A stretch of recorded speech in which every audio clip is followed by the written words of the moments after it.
વડોદરામાં સયાજીબાગના 146મા સ્થાપના દિવસથી ઉજવણીના ભાગરૂપે સયાજીબાગ ઝૂમાં લાવવામાં આવેલ નવીન પ્રાણીઓ રીંછ એક, વરુ એક જોડી, ઝરખ એક જોડી, વાઇલ્ડ ડોગ એક જોડી, શિયાળ એક જોડી સહેલાઈઓ માટે જોવા માટે ખુલ્લા મૂકવામાં આવ્યા તથા ₹2.08 કરોડના ખર્ચે સયાજીબાગ સ્થિત સાયન્સ પાર્ક અને સયાજીબાગમાં અપગ્રેડ થયેલ વિવિધ સાધનોનો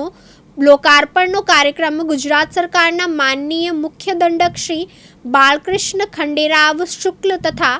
માનનીય મેયર શ્રીમતી પિંકીબેન સોની હસ્તે યોજવામાં આવ્યું હતું। આપણે બધા જ જાણીએ છીએ કે સંસ્કારી નગરી વડોદરાના રાજવી મહારાજા સયાજીરાવ ગાયકવાડે 145 વર્ષ પહેલાં આખા દેશમાં સૌ પ્રથમ વખત નાગરિકો માટે થઈને આટલો મોટો પાર્ક બનાવ્યો હતો। આજે જ્યારે 146મો ત્યારે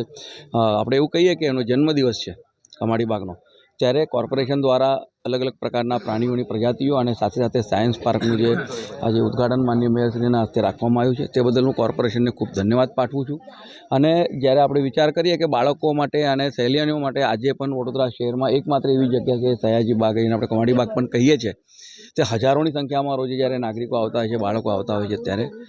ખૂબ સરસ મજાનું ગમ્મત સાથે જ્ઞાન અને જ્ઞાન સાથે ગમ્મત મળે તે માટે સાયન્સ પાર્કનું પણ એક આયોજન કરવામાં આવ્યું છે। મને આપના માધ્યમથી તમામ નગરજનોને કહેવું છે કે વિનંતી કરું છું કે આપણે આમ તો આવીએ જ છે, બધા લોકો શનિ રવિ અહીંયા જ આવીએ છીએ, પરંતુ હવે આજે નવું એક નજરાણું ઊભું થયું છે વડોદરા માટે, એના માટે પણ આપણે બધા આવીએ અને આનંદ ઉઠાવીએ। મહેન્દ્ર સોલંકી, દિવ્યાંગ ન્યૂઝ, વડોદરા।